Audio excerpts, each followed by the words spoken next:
સવારમાં ભાઈએ 10 રૂપિયા ગીચામાં નાખીને નીકળી ગયા ઊંડા બહાર કાઢીને બહાર રખડવા। ત્યારબાદ ઘરે બન્યા હતા ખજૂર ખાઈને ભાઈ વહી ગયા પાછા ગામમાં પડીકા લેવા। ત્યાર પછી ભાઈ નીકળી ગયા ભાઈબંધને મળવા માટે અને રસ્તામાં જોયું તો ટાયર થઈ ગયું મારું પંચર।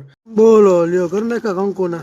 અરે નિકલ જા मैं नहीं जाऊंगा 2 साल का किराया दे के जाऊंगा। આપડા કીધે તો ખીલી નીકળી નહીં પણ આ બે ભાઈઓએ ભેગા થઈને કાઢી નાખી ખીલી। ये दोनों मेरा दोस्त है। ત્યાર પછી ભાઈઓએ ખીલી કાઢી નાખીને ભાઈ પહોંચી ગયા પંચર વાળાને ત્યાં આખું ટાયરની ટ્યુબ બદલાવા। આપણે જેવાની ટ્યુબ પતી જાય ના ભાઈની ટ્યુબ પતતી નથી।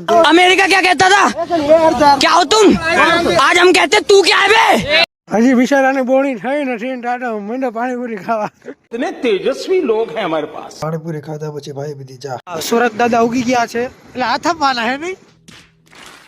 ભાઈને લેવો છે નવો ફોન લેવા આવી ગયા। बहुत पैसा है अपने पास। ભાઈના ફોનની પાર્ટી ચામાં પતાવી। बस हवा निकल આ ઓલી ગાડી હે ને ઓલા માસીન ટોલા